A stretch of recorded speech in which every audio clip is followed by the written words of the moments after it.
Hey blythe-bower students, this is Miss Dale and I wanted to do a video on how to put an image in your document that you may be working on in Google Docs. The first thing that you will need to do is go to the Insert tab. Now we've talked about the Insert tab a few times and it is a very important tab to have at the top here. And when you click on that, you see you have several different options to choose from. And the very top one is image. So if you want to put your cursor over the top of the word image, stay in that line and slide over to the new window that popped open. And you're going to go to search the web. Now you have other options you can upload from your computer if you were at home, and we don't really have any pictures that are downloaded or saved onto the computers that are here in the lab, and so we wouldn't want to upload from those computers. So the best thing to do is search the web. And so another window opens up here on the right hand side of your screen, and that is in Google Images. And Google has prepared images that we can use in our documents that are considered public domain, meaning that we can use those and they're free and they do not have a copyright on them so that they're restricted. So I have been typing a paper here about a lunar eclipse that we recently had. I started my writing talking a little bit about the lunar eclipse that happened, and then started telling some details or some information about a lunar eclipse. So I have, again, clicked on Insert, then Image, search the web, and this will come up.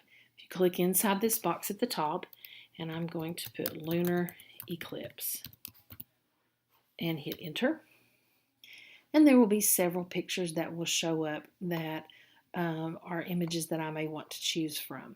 So I can scroll down, there are usually several, and decide which picture I feel best fits what I'm writing about.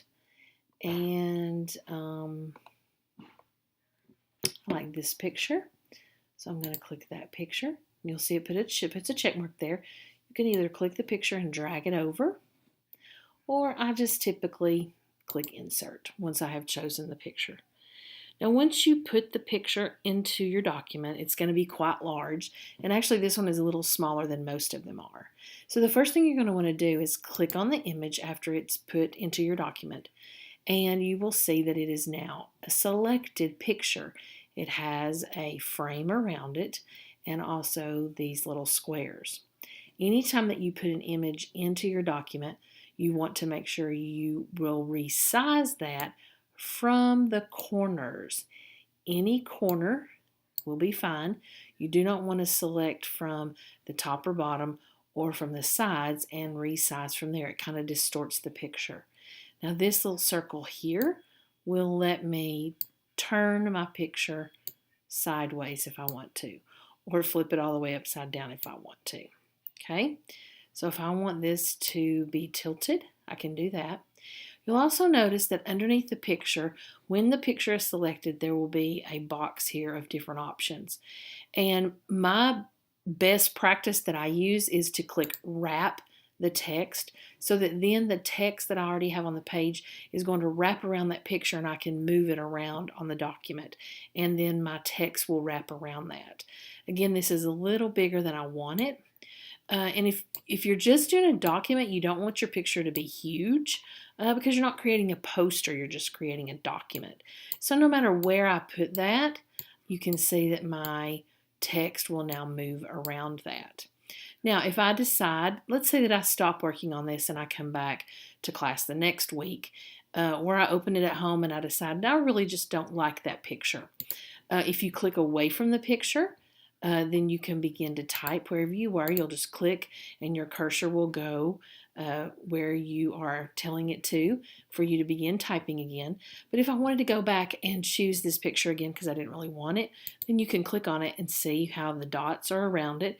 And then I can just hit the delete key. And I think even the backspace key will work for you to get rid of that image. Now, if I do that by mistake, remember you have this undo button that is your friend that you can click on to put that right back in there. And then you can resize it, move it to where you want it. So even if you fill up the page and you want your picture at the bottom of the page, that is perfectly fine too. Because I can put my cursor back and continue typing information that I want. And as I get closer to the picture, it will just wrap that text around the picture.